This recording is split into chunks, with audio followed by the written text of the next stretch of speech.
नमस्कार मु स्वागत करुच्ची एचडी न्यूज ओडिशा चैनल को आसतु देखिनवा आज किछि गुरुत्वपूर्ण खबर।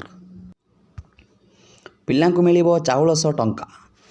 राज्यर समस्त शिशु बाटिका ठारू अष्टम श्रेणी पर्यंत छात्र छात्री को 11 दिन चाउल सह रंधन बाबद टंका प्रदान करा। प्रधान शिक्षक माने तुरंत पिलांकु यह बंटन करी सरकार को जणाइबे। एथिप्रति जिला शिक्षा अधिकारी एवं जिलापाल गुरुत्व देवाक विद्यालय और गणशिक्षा विभाग पक्षर मंगलवार कहुଯାଇଛି। एप्रिल 23 रु मे पर्यंत ग्रीष्म छुट्टी में पिलांकु मध्याह्न भोजन न मिलवा अभियोग आसिबा परे एयाकु नै सरकार पक्षर तत्परता प्रकाश पाइथिला। मध्याह्न भोजन राज्य क्षेत्रीय अधिकारी भवानी प्रसाद मिश्र जिला स्तर तथ्य लोड़ी यह आधार कर सरकार पक्षर 11 दिन चाउल सह रंधन बाबद अर्थ छात्र छात्री देवाक निर्देश दि जाएगी। सुनिबा परवर्ती खबर। दिल्ली मुख्यमंत्री को आक्रमण, जनशुणाणी को आसी चापुड़ा मारिले युवक। दिल्ली मुख्यमंत्री रेखा गुप्ता को आक्रमण उद्यम। बुधवार दिन साप्ताहिक जनशुणाणी समय दिल्ली मुख्यमंत्री रेखा गुप्ता उपर आक्रमण उद्यम होइछि। तेबे मुख्यमंत्री बासभवन में जनशुणाणी समय यह घटना घटी।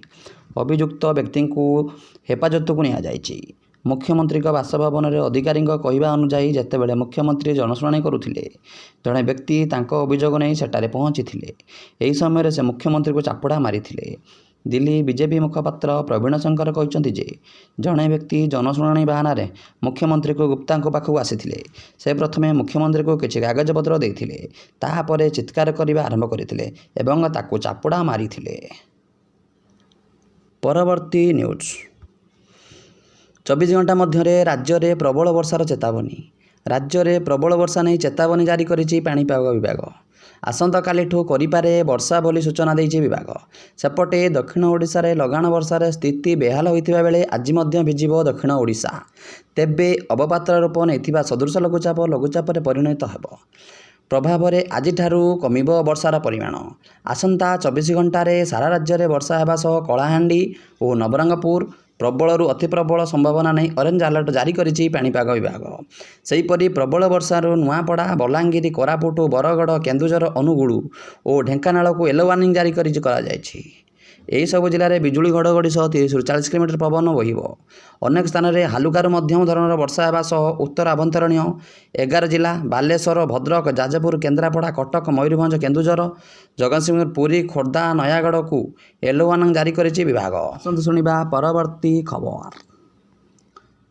बीजेडी हाथरू खसिला धर्मशाला। पंचायत समिति अध्यक्ष पदरू इस्तीफा देले प्रभात कुमार बलवंत राय। बीजेडी हाथरू खसिला धर्मशाला। एठाकार पूर्वतन विधायक प्रणव बलवंत राय गत निर्वाचन शोचनीय भाव पराजय परण करथिले। एबे तांको भाई प्रभात कुमार बलवंत राय जाजपुर जिला धर्मशाला पंचायत समिति अध्यक्ष पदरू इस्तीफा देइचंती। आसंतु सुनिबा परवर्ती खबर। नामांकन दाखल कले एनडीए उपराष्ट्रपति प्रार्थी सीपी राधाकृष्ण। नामांकन पत्र दाखल कले एनडीए उपराष्ट्रपति प्रार्थी सीपी राधाकृष्ण।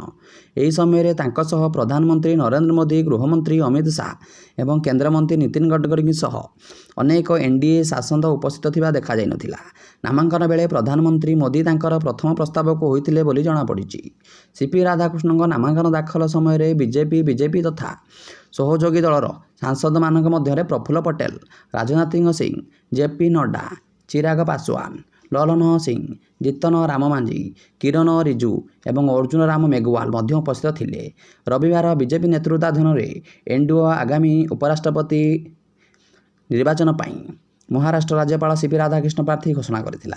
प्रधानमंत्री नरेंद्र मोदी एवं केंद्र गृहमंत्री अमित शाह समेत अनेक वरिष्ठ नेता उपस्थिति रे बीजेपी संसदीय बोर्ड रे बैठक पर यही घोषणा करा जायथिला। तांको नाम घोषणा हेबा परे सहयोगी दलगुड़िक मध्य तांको समर्थन घोषणा करिसंती। परवर्ती खबर। सुना प्रेमीक पई खुशी खबर। धीरे धीरे खसुची सुना रूपा दर। आज सुना रूपा दर रे होईची परिवर्तन। गहना किणवा पूर्व नजर पकांतु जो सहर में केते रही सुना दर। तेबे जदि आपण आज सुना किणवा चाहूँगी योजना करचंती तेबे प्रथमे जानि नियंतु आज सुना दर। आज भारतीय बजार में 24 कैरेट सुना 1,00,000 150 ଟଙ୍କା ରହିଛି। ସେହିପରି 22 କ୍ୟାରେଟ୍ ସୁନା ଦର 91,800 ଟଙ୍କା ଛୁଇଁଛି। ସେହିପରି ରାଜଧାନୀ ଭୁବନେଶ୍ୱରରେ 24 କ୍ୟାରେଟ୍ ସୁନା ମୂଲ୍ୟ 10 ଗ୍ରାମ ପିଛା 1,750 ଟଙ୍କା ରହିଥିବା ବେଳେ 22 କ୍ୟାରେଟ୍ ସୁନାର ମୂଲ୍ୟ 1,92,350 ଟଙ୍କାକୁ ପହଞ୍ଚିଛି। ସେହିପରି ମୁମ୍ବାଇରେ 24 କ୍ୟାରେଟ୍ ମୂଲ୍ୟ 1,150 ଟଙ୍କା ଓ 22 କ୍ୟାରେଟ୍ ମୂଲ୍ୟ 91,800 ଟଙ୍କା ରହିଛି।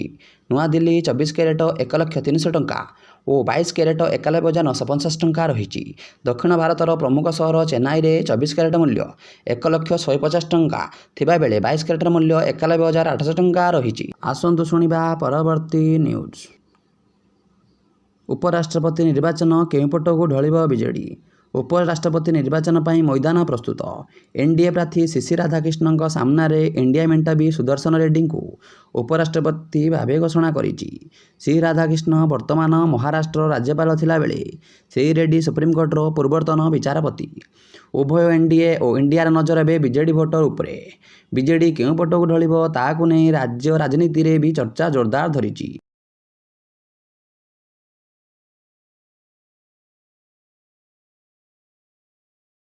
ଆସନ୍ତୁ ଶୁଣିବା ପରବର୍ତ୍ତୀ ନ୍ୟୁଜ୍।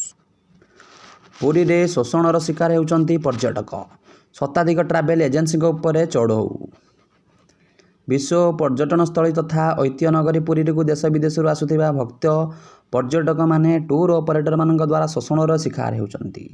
ଏପରିକି ଅନେକ ଟୁର୍ ଅପରେଟରଙ୍କ ସ୍ଥାୟୀ କାର୍ଯ୍ୟାଳୟ ନଥିବା ବେଳେ ସେମାନେ ସରକାରଙ୍କ ଜମିକୁ ଜବରଦଖଲ କରି ସେଠାରେ ଗୋଟିଏ ଲେଖାଏଁ କ୍ୟାବିନ୍ ପକାଇ ପର୍ଯ୍ୟଟକମାନଙ୍କୁ ବର୍ଷ ବର୍ଷ ଧରି ଲୁଟି ଚାଲିଛନ୍ତି। ଏନେଇ ବାରମ୍ବାର ଅଭିଯୋଗ ହେବା ପରେ ଶୋଇ ରହିଥିବା ପୁଲିସ ଆଜି ନିଦ ଭାଙ୍ଗିଛି। ଆଜି ପୂର୍ବାହ୍ନରେ ପୁରୀ ଏସ୍ପି ଦାୟିତ୍ୱରେ ଥିବା ଡିଆଇଜି ପିନାଙ୍ଗ ମିଶ୍ରଙ୍କ ନିର୍ଦ୍ଦେଶ ହେବା ପରେ ପୁଲିସ ଅଧିକାରୀମାନେ ସକ୍ରିୟ ହୋଇ ଉଠିଛନ୍ତି।